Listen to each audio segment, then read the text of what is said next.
Assalamualaikum warahmatullahi wabarakatuh. Waalaikumsalam warahmatullahi wabarakatuh. Yang terhormat Bapak Ketua Pengadilan Dewan Masjid Pengaraya, yang kami hormati Bapak Wakil Ketua Pengadilan Dewan Masjid Pengaraya, yang kami hormati Bapak dan Ibu-Ibu Hakim serta pejabat struktural dan fungsional dan rekan-rekan sekalian. Alhamdulillahirrahmanirrahim, di hari Ramadan ketiga ini kita dapat berkumpul bersama di ruang sidang untuk acara bimbingan mental untuk kita semua. Salawat dan salam bagi junjungan Nabi kita Nabi Muhammad SAW dengan ucapan Allahumma sholli ala Sayyidina Muhammad wa ala ali Sayyidina Muhammad. Baiklah, dengan tidak berpanjang waktu, bimbingan mental kita kali ini masuk ke episode 2 ya Bapak Ibu. Akan disampaikan oleh Bapak Wakil Ketua Pengadilan Agama Masjid Pengaraya, Bapak Surya Dharma Panjaitan, SHIMH. Kepadanya dipersilakan. Baik, Assalamualaikum warahmatullahi wabarakatuh. Waalaikumsalam warahmatullahi wabarakatuh. Alhamdulillahirabbil alamin. Wassalatu wassalamu ala asyrafil anbiya'i wal mursalin wa ala alihi wa ashabihi ajma'in. Allahumma sholli ala Sayyidina Muhammad wa ala ali Sayyidina Muhammad. Puji dan syukur kehadirat Allah Subhanahu wa taala yang sampai saat ini masih terus-menerus mengucurkan nikmatnya kepada kita, baik itu nikmat kesehatan, nikmat kesempatan, nikmat bersedia berkumpul di sini. Ini merupakan nikmat juga ini, karena katanya siapa yang duduk di majelis dan mendengarkan ceramah tentang agama, saya lupa teks hadisnya, pada intinya seperti itu malaikat menaungi kita, dan tidak semua orang punya kesempatan untuk berada di posisi itu atau berada di situasi itu. Hanya orang-orang yang terpilih, hanya orang-orang yang memang digerakkan Allah hatinya dan diberi Allah kesempatan, kesehatan tadi, sehingga dia bisa dalam posisi dan situasi itu. Jadi itu juga merupakan kita berkumpul di sini, sama-sama di sini, apapun namanya, mau bintal, mau pengajian ataupun apa namanya, ini merupakan nikmat Allah yang harus kita syukuri. Mudah-mudahan niat baik kita mendapatkan ridho Allah dan yang pasti mendapatkan pahala di sisi Allah Subhanahu wa taala. Kemudian salawat dan salam ke Nabi kita Muhammad sallallahu alaihi wasallam. Allahumma sholli ala Sayyidina Muhammad wa ala ali Sayyidina Muhammad. Mudah-mudahan kita semua yang hadir ini, yang hadir di Kamis pagi ini, mendapatkan syafaatnya di hari kemudian kelak. Amin ya rabbal alamin. Yang saya hormati Bapak Ketua, Bapak Ibu Hakim, Bapak Sekretaris, Bapak Panitra, seluruh pejabat struktural fungsional, dan seluruh jamaah kita ya. Jadi kalau di pengajian namanya jamaah ya, tidak memandang status dan kedudukan. Jamaah Bintal edisi kedua yang sudah kita niatkan kalau bisa memang sepanjang tahun, bisa nanti dia sebulan sekali, ataupun nanti kalau kira-kira dinilai aduh ternyata enak gitu kan Bintal ini gitu kan, asik kita ini gitu, bisa mungkin kita percepat menjadi 2 minggu sekali. Bapak Ibu sekalian, saya bukan orang yang memang terbiasa berceramah gitu ya. Jadi ketika dikasih jadwal begini, ini ada perjuangan tersendiri bagi saya gitu kan. Ada perjuangan tersendiri, challenge bagi saya untuk bisa menjalankannya begitu ya. Berbeda dengan orang yang memang terbiasa berceramah. Ketika seseorang terbiasa berceramah itu jadi tunjuk, itu udah standby aja gitu kan. Dalam pikirannya itu sudah terset apa-apa yang mau disampaikan.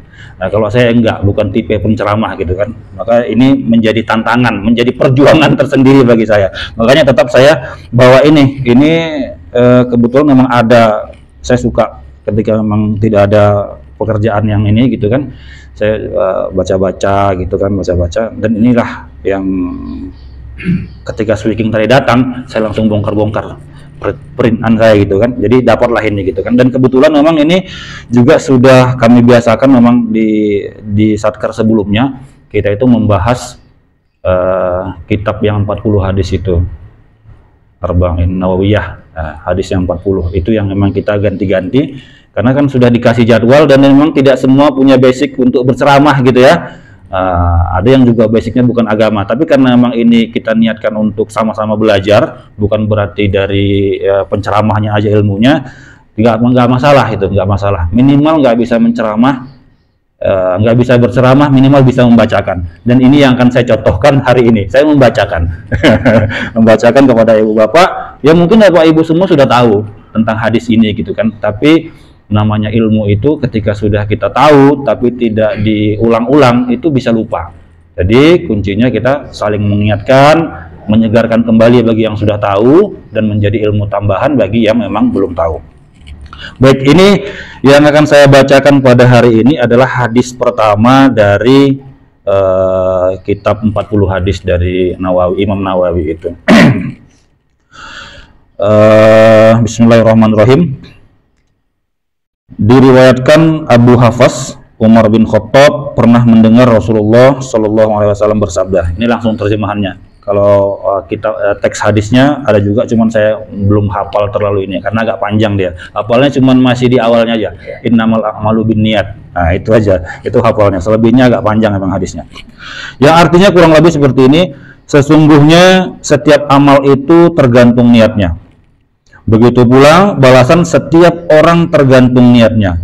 Barang siapa hijrah dengan niat karena Allah dan Rasulnya, maka ia akan mendapatkan balasan hijrahnya karena Allah dan Rasulnya. Namun barang siapa yang hijrah dengan niat karena ingin mendapatkan dunia atau menikahi wanita, maka balasan hijrahnya seperti yang ia inginkan. Jadi kita sama-sama tahu bahwa ajaran Islam itu merupakan ajaran yang komprehensif, menyeluruh gitu ya. Dan dia itu bisa dipakai untuk berbagai macam zaman. Hadis ini muncul memang dilatar belakangi oleh sahabat pada waktu itu yang ingin hijrah. Awal hijrah niatnya tulus, tapi berikutnya ada niat-niat tertentu yang memang sudah melenceng dari niat hijrah itu. Makanya katanya, siapa yang hijrahnya karena Allah dan Rasulnya, maka itu yang dia dapatkan. Tapi ada juga sahabat pada waktu itu yang hijrahnya bukan karena itu, tapi karena dunia, karena wanita. Karena di Madinah itu ada memang ketika hijrah itu memang ada semacam bantuan-bantuan yang diberikan. Kemudian juga mungkin salah satu bantuannya dengan wanita-wanita gitu kan, untuk diperistri gitu kan. Ada yang sudah melenceng niatnya. Jadi bukan lagi karena Allah dan Rasulnya. Itulah makanya muncullah hadis ini. Asbabul wurudnya. Kalau hadis namanya asbabul wurud. Kalau Quran namanya asbabun nuzul. Nah, itu Rasulullah perhatikan ada fenomena seperti itu. Nah, makanya keluar hadisnya supaya para sahabat tadi lurus kembali niatnya, berhijrahnya itu karena Allah, bukan karena dunia, bukan karena harta dunia, bukan juga karena wanita. Karena kalau itu niatnya, itulah yang dia dapat. Korelasinya dengan kita, kondisi kita saat ini, kita sebagai pegawai juga seperti itu. Hadis ini walaupun untuk hijrah, tapi juga relevan pada hari ini ketika posisi kita sebagai pegawai. Perbaharui niat kita setiap hari. Nah, makanya saya ketika apel pagi, ketika saya membinanya, ini sering saya sampaikan, perbaharui niat kita supaya niat kita ini bekerja ini karena Allah, bukan semata-mata karena untuk mendapatkan gaji. Gaji itu bonus saja sama kita. Nah, supaya memang kita mendapat pahala di sisi Allah, bukan cuma gaji aja. Karena ketika kita mendapatkan pahala di sisi Allah, ketika Allah sayang sama kita, apapun masalah kita bisa diselesaikan. Ketika Allah sayang sama kita, apapun masalah bisa diselesaikan. Kurang uang, insya Allah ditutupi sama Allah. Ketika Allah sayang sama kita. Tapi ketika Allah tidak sayang sama kita, banyak pun uang kita, habis uang kita itu. Macam-macam habisnya. bisa kendaraan kita kenapa-napa yang harus kita ke bengkel misalnya, bisa kitanya atau keluarga kita kenapa-napa yang harus kita mengeluarkan uang untuk itu gitu kan. Bisa dengan uang kita itu membuat keluarga kita jadi menggunakan hal-hal yang tidak baik. Banyak kan seperti itu. Uang dikasih, kalau dia suami, uang dikasih, istrinya malah, ya mungkin kalau di sini kita nggak ada ya, masih baik-baik dan tinggalnya di pasir, nggak ada tempat yang untuk terlalu menghabiskan uang kali gitu ya. Tapi ketika di tempat lain gitu kan, di kota-kota besar, banyak yang seperti itu. Suaminya besar gajinya, tapi istrinya ya menghambur-hamburkan. Begitu juga sebaliknya, istrinya kerja segala macam, suaminya pula yang mengulah. Itu banyak, walaupun nggak banyak ada kan gitu kan. Atau dianya sendiri banyak gaji gitu kan, tapi memang kecenderungannya kepada sikap hedonis tadi itu lebih besar dengan menggunakan barang-barang mewah yang sebetulnya nggak dibutuhkan gitu kan. Bukan berarti harus barang murah ya, karena bisa jadi barang murah itu malah merugikan gitu ya. Tapi yang berlebihan itu yang tidak baik. Itu kalau Allah sudah tidak sayang sama kita. Jadi dicenderungkan Allah hati kita itu kepada begitu. Tapi ketika Allah sayang sama kita, sedikit pun uang kita, sedikit pun gaji kita, insya Allah itu cukup. Insya Allah itu berkah dan membawa kebaikan bagi kita dan keluarga kita. Itu poin penting yang bisa kita ambil dan yang bisa kita sesuaikan dengan kondisi kita sebagai pegawai, sebagai hakim di Pengadilan Agama Pasir Pengarahan ini. Sekali lagi, mari sama-sama kita perbaiki niat kita, sucikan hati kita, kita berjalan keluar dari rumah kita menuju kantor ini, berniat beribadah kepada Allah. Bekerja dengan sebaik-baiknya, supaya saya dapat gaji saya untuk keluarga saya, gaji saya berkah. Insya Allah kalau begitu, insya Allah berkah gaji kita. Bukan niat kita cuma sekedar, udahlah dapat gaji nanti kerja. Terserah kerja, selesai kerja, habis waktunya, habis kerjaan pulang. Tidak ada memang niat ikhlas itu tadi. Ikhlas memang beribadah kepada Allah.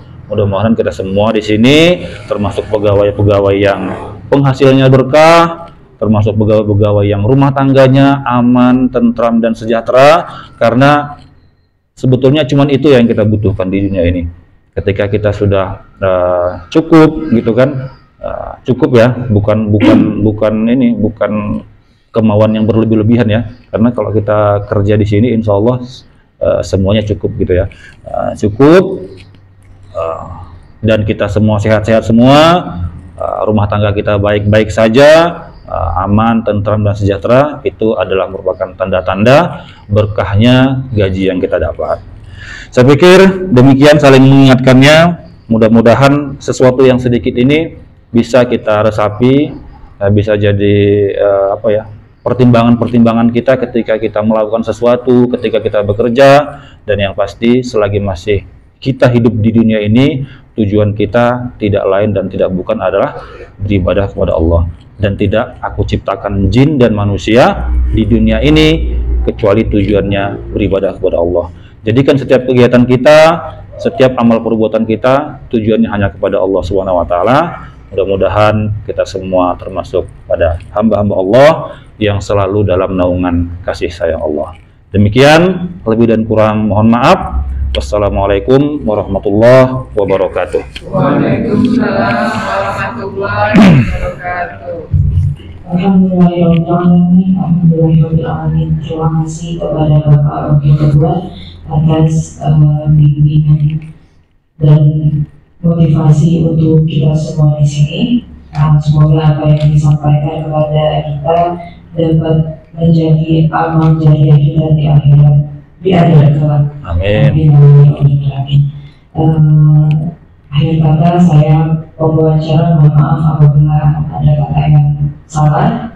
Akhir kalam, assalamualaikum warahmatullahi wabarakatuh. Waalaikumsalam warahmatullahi wabarakatuh.